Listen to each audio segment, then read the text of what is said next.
The folder hit the table like a verdict. Eyes turned. No one spoke. She didn't blink because the truth wasn't in the papers. It was buried in a system she wasn't meant to survive. The first time they looked at me like I was disposable, it wasn't when the folder hit the table. That came later. It was quieter at first, colder, like ice forming beneath the surface, long before anyone hears the crack. The precinct hallway still smelled like burnt coffee and wet printer ink. Every shift started the same. Except tonight.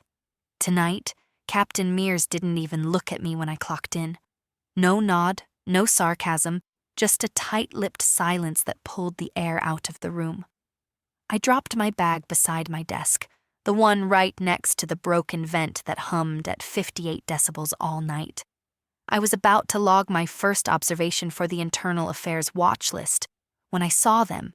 3 suits in the back office. Glass walls, no blinds. One of them had a printout of my report 2106. That's when I knew. The elevator doors opened behind me. I turned, half hoping it was someone else's disaster this time. But the U.S. Marshal stepped out, not a glance at me. He went straight for the evidence locker. Why would he go there? Unless... A voice cracked over the intercom. Officer Tamsin Delaney to briefing room C. I didn't move. The whole floor paused. I saw Jenkins blink. Even he wasn't laughing, and that man giggled when dispatch sent out wrong bolos. I walked, slowly. The corridor narrowed, lights overhead buzzed in sync with my pulse, and when I entered briefing room C, it was like I'd stepped into someone else's crime scene. Captain Mears slammed the folder onto the metal table so hard it bounced. That's her. She leaked the files. The folder was red-tabbed. Subpoena. 182, sealed. Only 6 of us even knew it existed. I didn't sit. I didn't speak. I just reached into my pocket, pulled out the signed report 2106 and laid it down. My handwriting, time-stamped, digitally backed. No one touched it.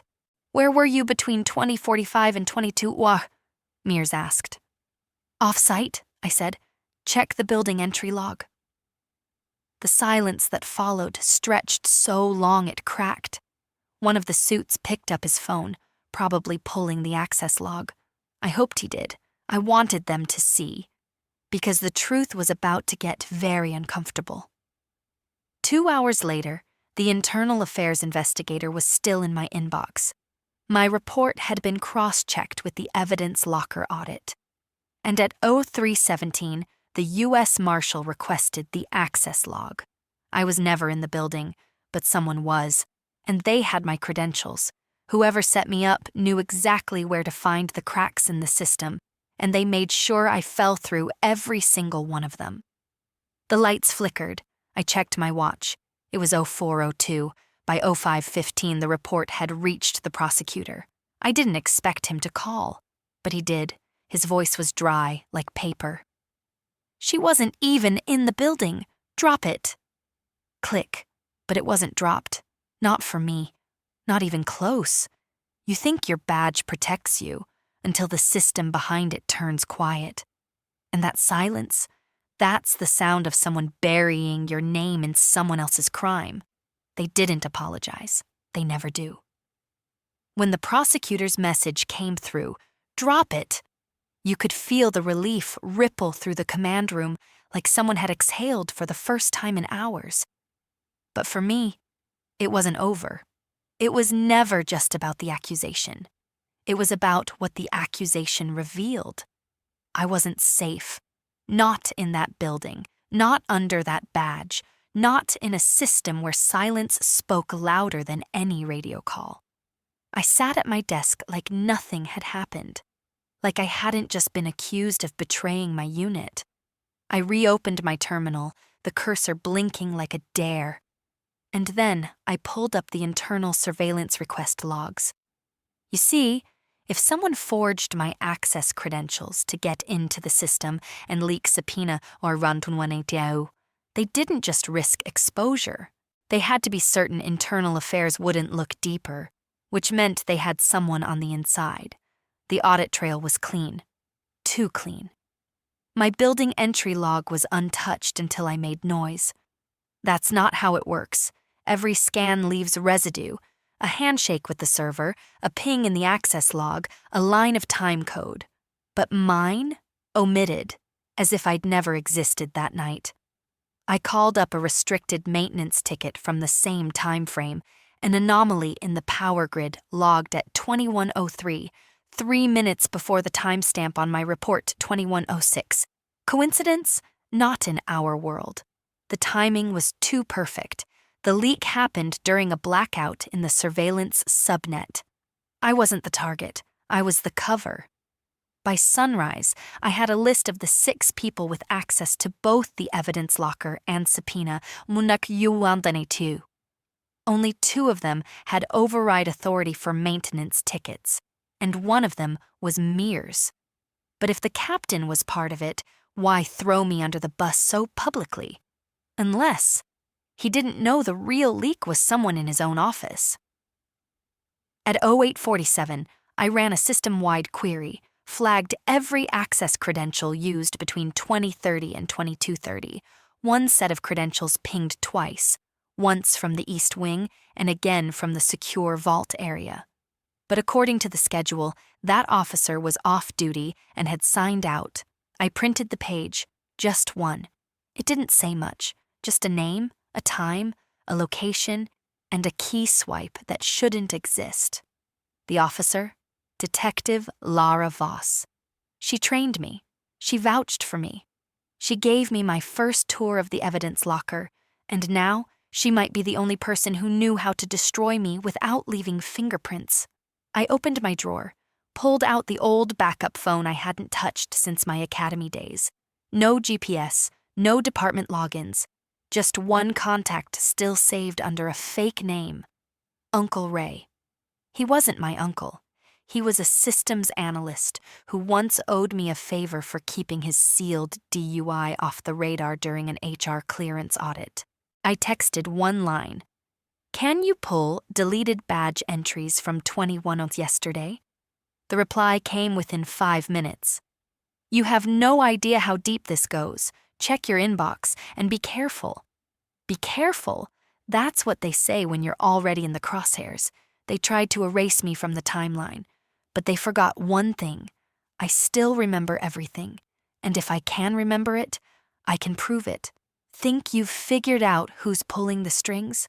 Let's hear your guess before it's too late. Trust no one. Stay tuned. I stared at Lara's name on the printout like it wasn't real, like maybe it belonged to someone else with the same initials. But the badge ID was hers. The building entry log didn't lie, unless someone made it lie. That's the problem with working inside a system built on protocols. If someone knows how to speak its language, they can make it say anything. I folded the printout in half and tucked it into my uniform sleeve. If I left it on my desk, even for a minute, it could disappear. Data had a habit of vanishing when it got too close to the truth. At 10:24 a.m., I walked into the server room, one of the few places in the precinct where cameras weren't mandatory. Cooling issues, the logbook said. I didn't write that ticket, but someone had.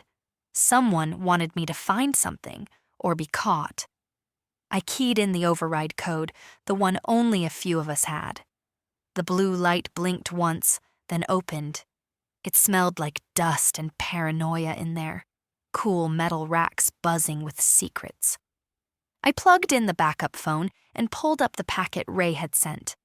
It wasn't just deleted badge entries. It was a full scrubbed clone of the system logs, metadata, overwritten access codes, deep audit trails. Stuff even internal affairs wouldn't dare admit existed. One log stood out, a ghost credential, time-stamped 2104. Location, evidence locker. ID, invalid. It mimicked Lara's badge, but it was traced back to a dummy account. Ak Voss X1. It wasn't just that someone used her name. It was that someone designed a mirror of her identity, close enough to pass, but just wrong enough to vanish after use. I needed confirmation. I needed eyes. So I broke the chain of command. I requested an unofficial review from the U.S. Marshal's tech team, the only unit not under Mir's control. It was a risk. It meant alerting someone outside our walls, but it also meant records they couldn't tamper with. By 11:11 a.m., a reply blinked onto my screen. Confirmed, ghost credential. Timestamp aligns with evidence removal. Escalated, keep low. Escalated. The words sat in my throat like a loaded chamber. At 11:38, the precinct printer screamed to life next to me. An auto job, network pushed. A single sheet, no ID, no header. Just 3 words. Drop it, Tamsin. That wasn't protocol. That was personal. I looked around. No one met my eyes. Even Jenkins had disappeared. I opened my bottom drawer and stared at the sealed envelope I'd tucked away months ago. The one labeled emergency only. Inside, there were 2 things. A USB drive and a Post-it with a name I wasn't supposed to contact. Sergeant Colin Price, Internal Affairs. Off the books. I picked up the phone. Sergeant Price's line, came the voice. This is Officer Tamsin Delaney. I have a subpoena, droit 182 breach, altered access logs, and a ghost credential masking an officer's identity. And I think they're trying to make me disappear. There was silence on the other end. Then, meet me at Dock 3. Come alone. Bring the drive. The call dropped. I knew too much to be ignored, but not enough to be safe. And in this game, truth wasn't power. It was a countdown. Dock 3 wasn't a dock. It used to be, back when this part of the city moved goods by water. Now it was just concrete, rust, and stories that ended with missing case files and reassigned officers. The perfect place for unofficial business. I parked 2 blocks away, killed my phone, and walked the rest on foot. No badge, no weapon. Just the USB drive in my inside jacket pocket, and the certainty that if this was a trap, I wouldn't get a second chance. The morning air clung to me, fog and exhaust fumes mixing with a chill that made even my boots feel heavier. The city was waking up, but this part stayed asleep, like it knew better than to get involved. Sergeant Colin Price was already there. Leaning against a pillar, his coat collar pulled high, face unreadable. He looked like every IA ghost story we used to whisper during long stakeouts, half myth, half reminder that someone always watched. You weren't supposed to call, he said, not moving. I held out the USB. Then why was your name on the Post-it? He didn't answer. He just took it, turned it in his hand like it might burn him, then nodded once. Walk. We moved toward the edge of the dock, our footsteps echoing off the abandoned warehouse walls. They're using your badge as a ghost key, I said. Lara Voss is compromised. Either she's dirty or she's a decoy. Price let out a slow breath. She's not dirty. She's gone. I stopped walking. Gone. She disappeared last year, transferred off book, no formal records.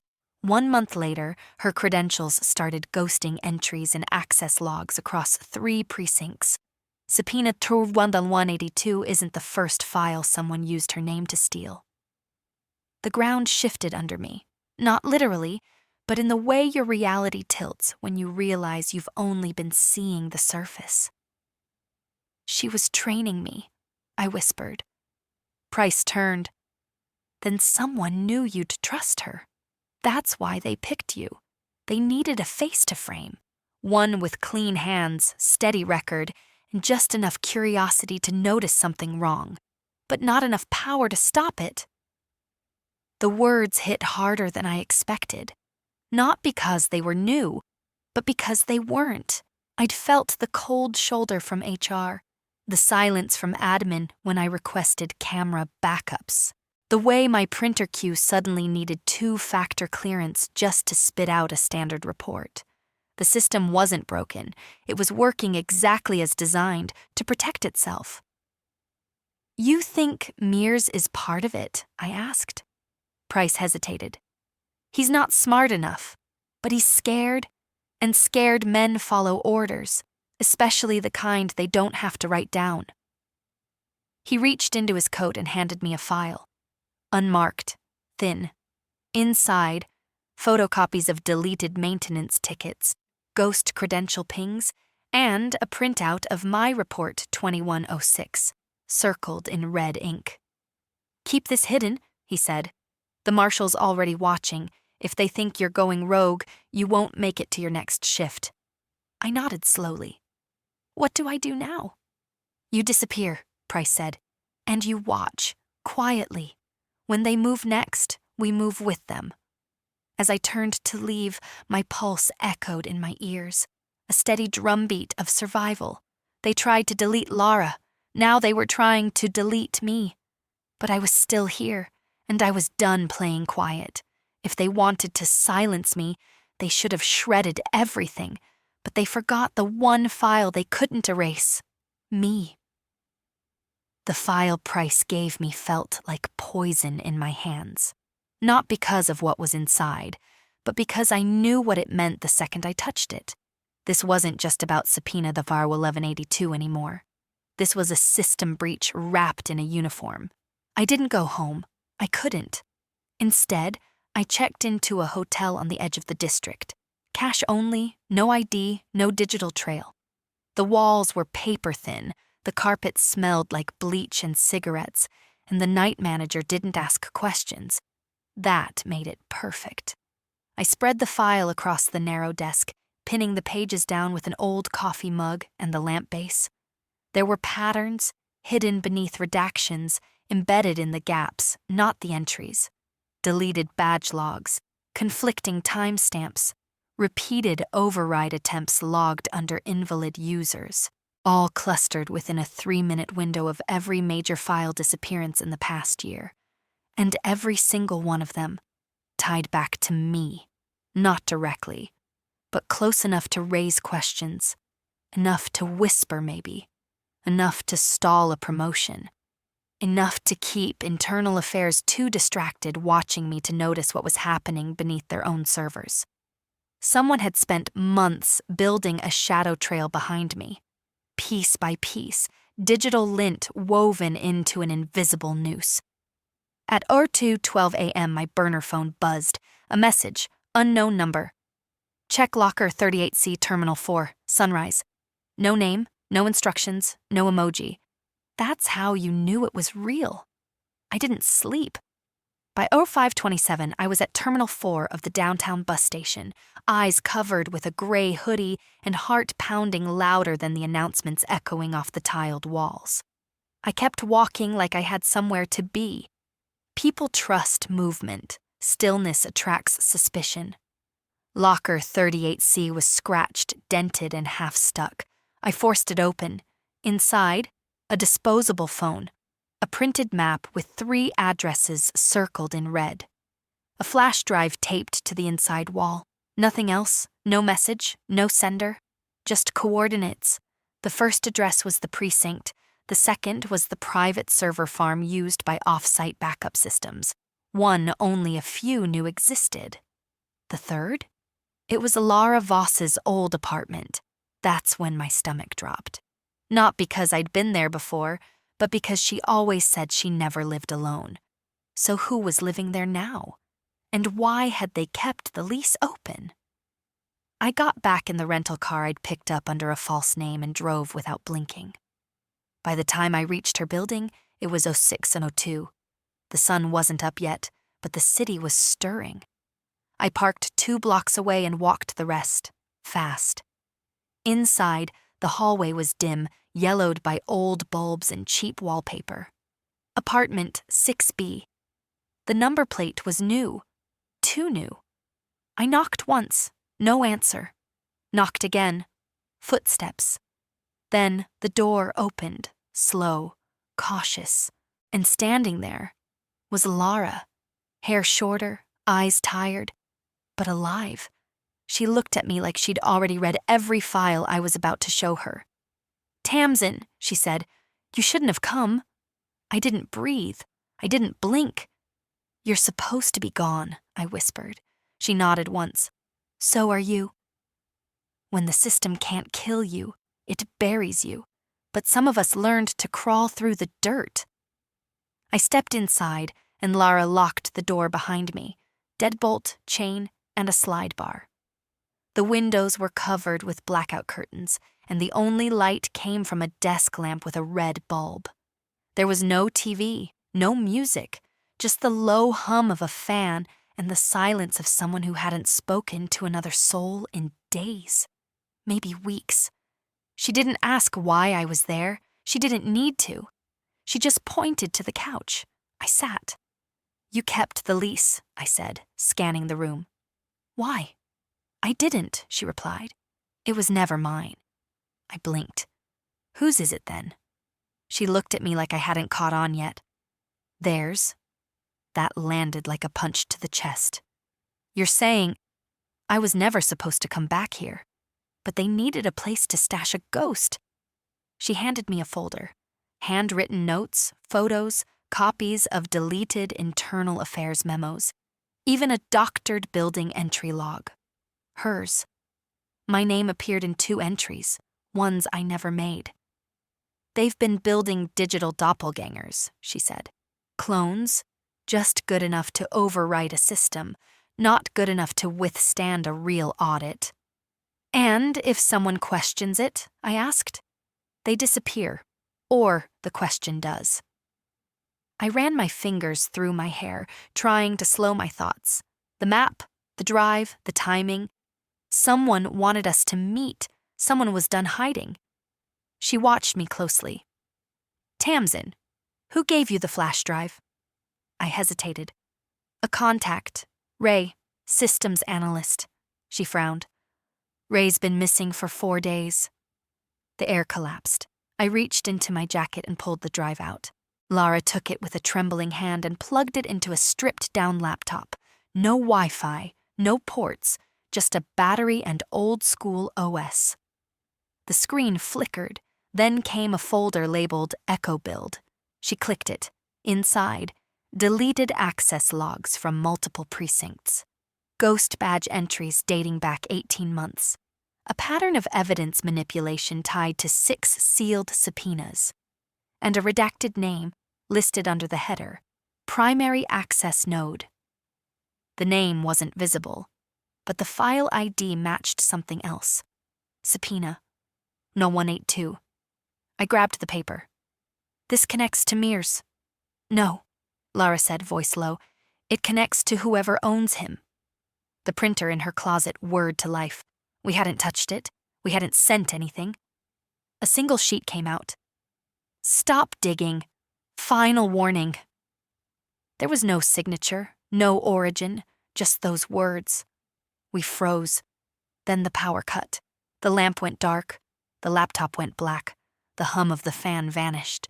And for one long second, the building felt like it was holding its breath. Lara stood, quiet, controlled. She handed me a backpack from under the couch, already packed. "You need to run." "No," I said. "We both do." She shook her head. "They'll be tracking power cycles. They know you're here now." I hesitated, then opened the door. The hallway was pitch black, but I ran. No keys, no phone, just a file, a flash drive, and a name they didn't want me to see. They thought Lara was gone. They thought I was cornered. But now we were 2 ghosts, and ghosts don't need permission. They built a fake version of me. But they forgot what the real one was willing to do to be heard. I didn't sleep. You don't sleep when you're erased. You don't eat either. You move, fast, light, untraceable. The city's noise becomes a wall you hide behind. Every siren a maybe, every camera a warning. By morning, I was downtown, tucked in a booth at a greasy all-night diner that smelled like burnt toast and secrets. I picked the corner farthest from the door, back to the wall, eyes on the street. The waitress gave me a weak smile, poured black coffee into a chipped mug, and walked away without asking questions. It was the first kindness I'd felt in days. I pulled out the folder from Lara's apartment and laid it open next to the flash drive. Both were tainted now, I knew that. They were radioactive. But they were also the only truth I had left. I needed help. Not from IA, not from Precinct Command. From outside. Someone too public to bury. So I called the one person I swore I'd never owe again. Assistant District Attorney Mireille Calder. We'd crossed paths once on a chain of custody disaster involving an officer who'd tampered with drug evidence to pay off gambling debt. I brought the footage, she brought the fire, she answered after 3 rings. "Tamsin Delaney," she said, clipped. "Either you're dead or you want me to make someone else wish they were. I need 10 minutes, off record. Then it's 6 minutes too long. Where?" I gave her the address of the diner. Hung up. 17 minutes later, she walked in.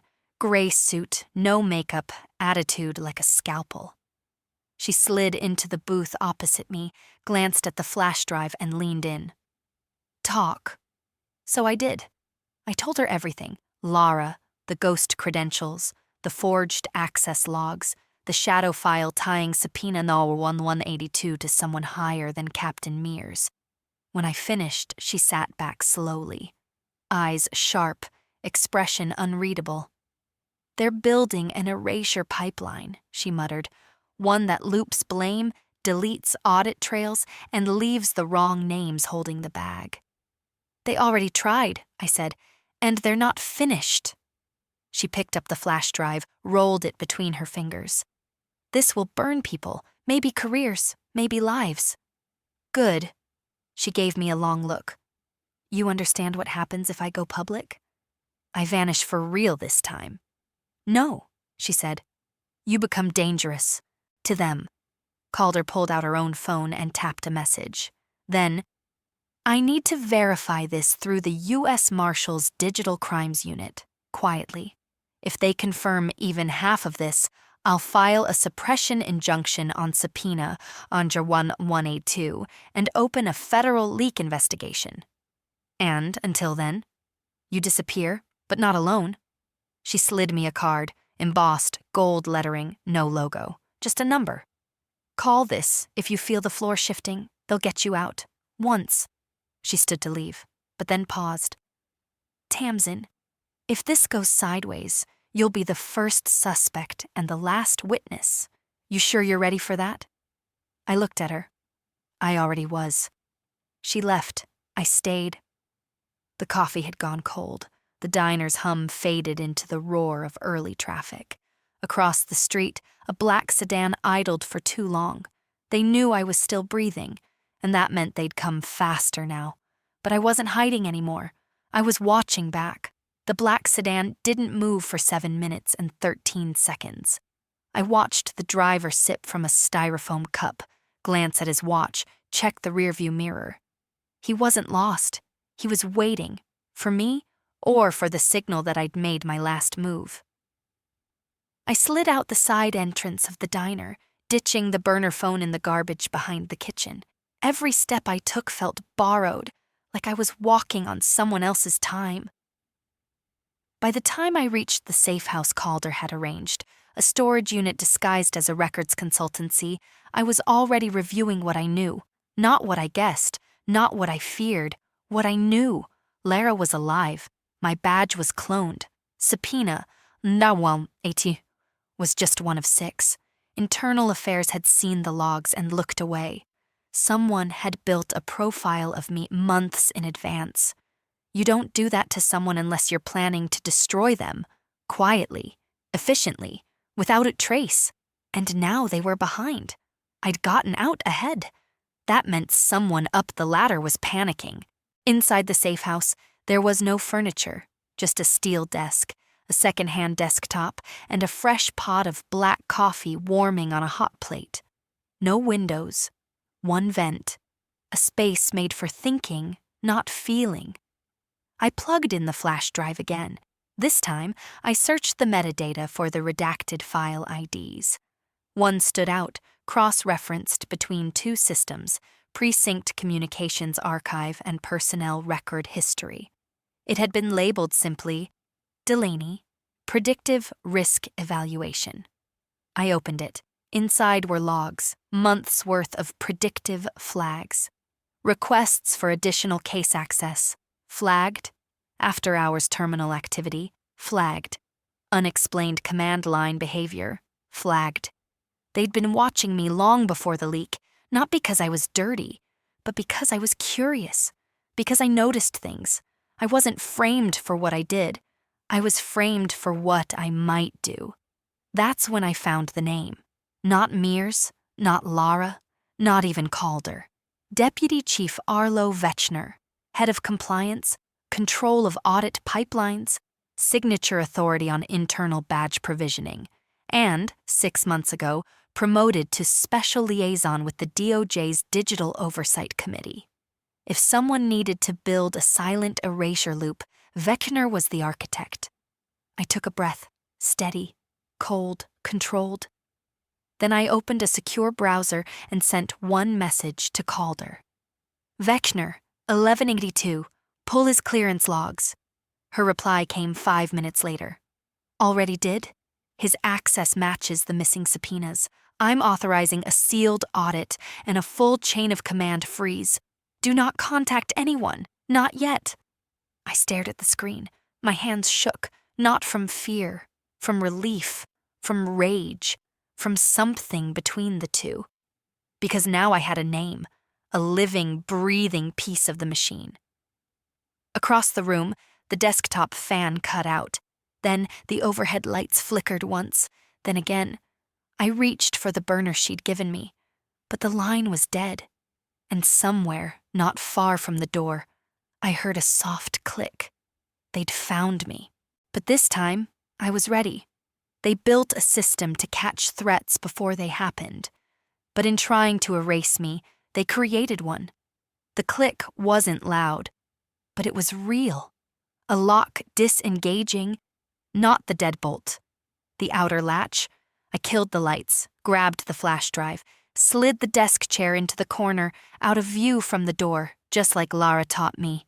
Quiet, calculated, alive. The knob turned. I held my breath. 1 beat, 2. The door didn't open. Instead, footsteps, not fast, not slow, deliberate, controlled. Whoever was out there wasn't guessing. They knew. But so did I. I'd preloaded a script. When the system rebooted after the surge, the one triggered by the power flicker, it would ping every precinct terminal that had ever flagged my credentials. Not with a file, with a message. I never entered that room, but someone else left it with my name.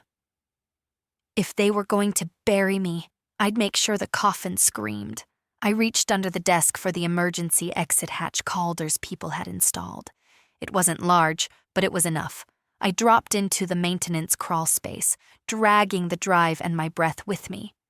Above, the door creaked open. I moved, fast, elbows, knees, no sound. 10 meters of cable and dust, then daylight, a loose grate that fed into the alley behind a pawn shop. When I emerged, the street was awake. Commuters, phones, horns. I became static, background noise, blending into the very city that once made me feel invisible for all the wrong reasons. I ducked into a pay-by-hour co-working space and connected the drive to a secure console. Calder was waiting on the other end. Video off, voice scrambled. I traced the subpoenas, she said. All 6 are tied to Vetchner, all signed during his probation period as deputy chief. He used a shadow authority pipeline routed through abandoned compliance audits. Did he act alone? A pause. No, of course not. There were signatures, 2 precinct captains, 1 IT director, 1 retired marshal who'd been reactivated for consulting purposes. And then, a name I hadn't heard in over a year. Harper Malin, former legal advisor to the district, vanished after a corruption probe fizzled out. Rumor was she turned whistleblower. Others said she vanished with the evidence. Her name was on the original draft of Subpoena A2. That's your key, Calder said. She's the one they're still hunting, and you just put yourself on the same list. I leaned back, closed my eyes. So where is she? We don't know, Calder replied, but she's watching. She sent me a screenshot, an internal ping traced back to a hidden server in Southridge. No IP, just a name. Echo build HM, Harper Malin. I looked at the clock, 6:44 a.m. You want to disappear? Calder said. You find her first. She hung up. I stared at the screen. The cursor blinked, the map loaded, coordinates, just like before. But this time, I wasn't running. I was walking into the storm. They thought I was a tool, then a threat. Now they'll learn I'm the reckoning their system deserves.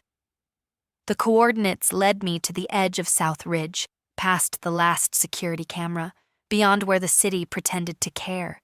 There was no signal out there, no badge scans, no building entry logs, just fog, silence, and the kind of empty warehouses people forget to report missing. I left the car 2 blocks back and walked. Every step felt like a closing chapter, like the final page had already been written, and I was just walking into it. She was waiting, not inside. Outside, sitting on the rusted hood of a decommissioned ambulance, boots crossed, hood up, and when she looked at me, it was with the exhaustion of someone who'd already tried to warn the world, and paid for it. Harper Malin, I said. You got here faster than I expected, she replied, her voice low but clear. They must really want you gone. They erased my badge, forged my access, and nearly locked me in the evidence locker system like a ghost. She tilted her head. They didn't nearly. They did. You just walked out anyway. She slid off the hood and gestured toward a stairwell leading below. I hesitated. If they find us, I said, we're done. They already found me, Tamsin. You're the only one they haven't broken yet. The underground space was lit by battery lamps and lined with old file cabinets, half-smashed monitors, and printouts taped across the walls like scars. It was a war room, for a war no one believed was happening. She handed me a folder. Inside, hard copies of the original 6 subpoenas, including A2, all signed, all real, all digitally altered later by the same compliance subkey. Vechners, but this was the unedited truth. I gave this to IA a year ago, she said. They buried it and called me paranoid. Then someone slipped a threat under my door. I disappeared before they could make it official. Why me? I asked. Why frame me?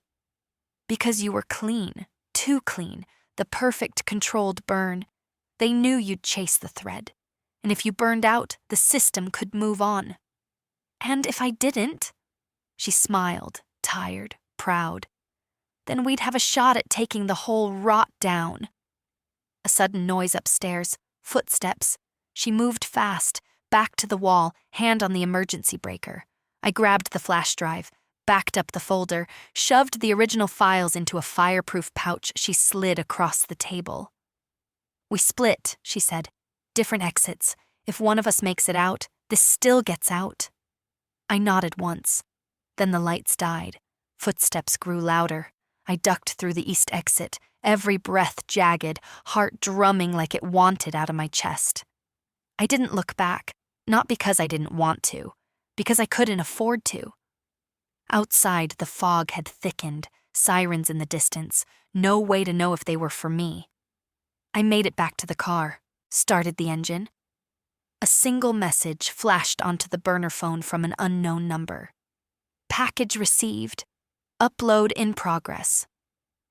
I didn't know if Harper had made it out. I didn't know if Calder was still alive. But I knew the truth was out now. The unaltered subpoenas, the evidence trail, the audit logs, the ghost credentials. The rot wasn't hidden anymore. And for the first time in months, I didn't feel erased. I felt seen. You can kill a badge. You can shred a report. But when the system turns on the wrong woman, she doesn't vanish. She burns back.